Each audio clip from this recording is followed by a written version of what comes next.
Aujourd'hui, je vous parle d'une catégorie de produits qui me renverse. À chaque fois que j'en parle, en pratique privée, mes clients, je leur apprends une nouvelle épouvantable.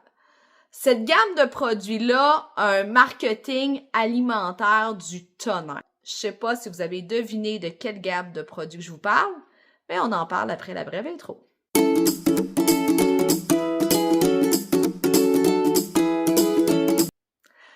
Allô, moi mon nom c'est Véronique Plante, je suis nutritionniste diététiste professionnelle. Je suis membre en règle de l'Ordre des nutritionnistes du Québec depuis déjà 2006 et je dédie ma clinique privée depuis 2022 aux gens qui vivent avec le prédiabète et le diabète de type 2. Alors aujourd'hui, le groupe d'aliments ou la catégorie d'aliments que je voulais te parler, c'est les céréales granola. Sincèrement, as-tu déjà regardé le tableau de valeur nutritive de la majorité des granolas vendus sur le marché? Ça n'a aucun maudit bon sens. Dans le sens que on pense tous que c'est bon santé, granola, ça sonne granole, bon pour la santé. Il y a toujours des petits oiseaux, des petites fleurs, du flocon d'avoine. Donc on est comme ébloui par ces beaux éléments nutritionnels. Mais quand on s'attarde au tableau de la valeur nutritionnelle, on va désenchanter. Du moins, c'est la réaction que j'observe chez la majorité de mes clients quand je leur parle de ça en pratique privée. Donc, je te montre juste 2 exemples pour te faire réaliser que les granolas, c'est pas si granole que ça. Je regarde ma feuille pour être sûre de rien oublier. Premier produit que je veux te présenter, une marque très connue, une multinationale qui offre des granolas depuis toujours pour une tasse. Donc, rappelle-toi qu'une tasse, c'est pas si gros, OK? Ça offre 55% de gras saturé de ta journée. On sait qu'une consommation répétée et trop grande de gras saturé augmente ton risque cardiovasculaire, qui est le premier facteur de risque en diabète de type 2. Idéalement, sur une étiquette, on ne devrait pas dépasser 15%. Ici, je suis à 55%. Et on parle d'une céréale à déjeuner. Je ne parle pas d'un steak et d'un T-bone. Donc, c'est assez phénoménal. Autre chose, cette tasse-là va offrir 68 grammes de glucides. Si tu calcules tes glucides, si tu vis avec le diabète de type 2, en règle générale, les besoins tournent autour du 45 à 75 grammes de glucides. Fait que seulement avec une tasse, on compte, puis des fois même, on dépasse les besoins en glucides d'une personne. Donc, encore là, il nous en faut des glucides. On s'entend qu'on mange pas des céréales granola tout seul. Ça, il va y avoir du lait, il va y avoir des fruits. Donc, le budget glucides peut monter rapidement et faire en sorte que ton taux de sucre est beaucoup plus élevé après un repas ou même une collation si tu utilises ce produit-là en collation. Et finalement, cette même compagnie-là, très connue, pour la tasse de produit, va offrir 23 grammes de sucre. Je te rappelle que l'Organisation mondiale de la santé recommande de ne pas dépasser 50 grammes de sucre par jour. Donc, dans un seul et unique tasse de granola, on consomme 50% de notre apport en sucre de la journée et la journée commence en règle générale. Donc, est-ce que c'est santé, cette céréale granola-là? Je vous dirais que c'est pas une valeur nutritive élevée, du moins, clairement.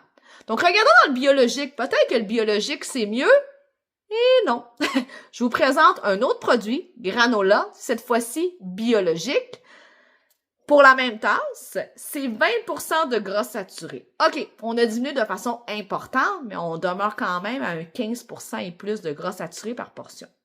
On a 60 grammes de glucides, donc c'est pratiquement la même chose. Et on a un 20 grammes de sucre, c'est pratiquement la même chose. Donc, quoi faire avec notre granola? Est-ce qu'il faut le jeter à la poubelle? Clairement pas. Les aliments coûtent vraiment trop cher, gang, on jette rien. Est-ce qu'on le donne à vos enfants, à votre mari, à votre conjointe? Ils méritent pas eux autres non plus de manger des aliments ultra transformés pour leur santé, même s'ils sont pas prédiabétiques ou diabétiques de type 2. Alors, qu'est-ce qu'on fait? Je vous nomme 3 stratégies pour apprécier votre granola à sa juste valeur et en même temps concilier votre santé diabétique ou prédiabétique. Numéro 1, ce que tu peux faire, c'est utiliser le granola pour décorer tes muffins ou tes biscuits maison.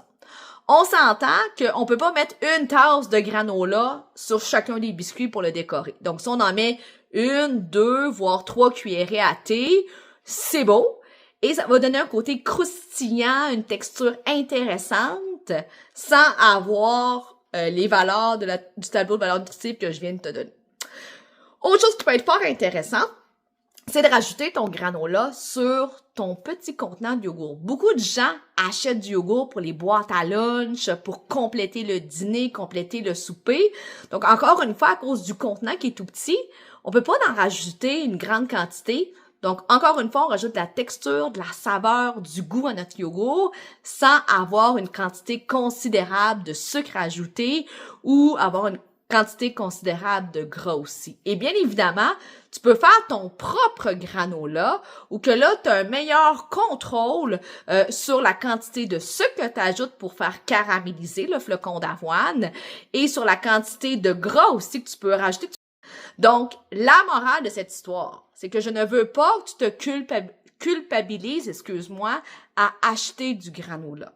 Je veux juste que tu sois plus conscient que le marketing alimentaire est là pour te faire miroiter un produit à valeur nutritive vraiment élevée et que des produits là-dedans qui sont vraiment loin d'être à valeur nutritive élevée, qui ont une liste d'ingrédients très longue en plus d'avoir un tableau de valeur nutritive vraiment très boboche. Donc, je t'invite à comparer les produits. Puis si tu es vraiment pâmé sur un yogourt, pas un yogourt, mais un granola que tu apprécies beaucoup, puis qu'il n'y a pas des valeurs nutritives plutôt intéressantes, rien ne t'empêche d'utiliser les différentes techniques que je t'ai dit comme solution. Donc, ceci étant dit, j'espère que tu apprécies ma vidéo d'aujourd'hui. Aime, partage, commente. Abonne-toi à ma chaîne YouTube si c'est pas déjà fait parce que à tous les mardis aux 2 semaines, il y a une nouvelle vidéo qui est envoyée ici et je t'invite bien évidemment à aller consulter mon site web qui est ici pour voir tous mes services et les outils que je peux t'offrir pour que tu deviennes le leader de ta santé. Merci beaucoup. Une bonne journée à toi.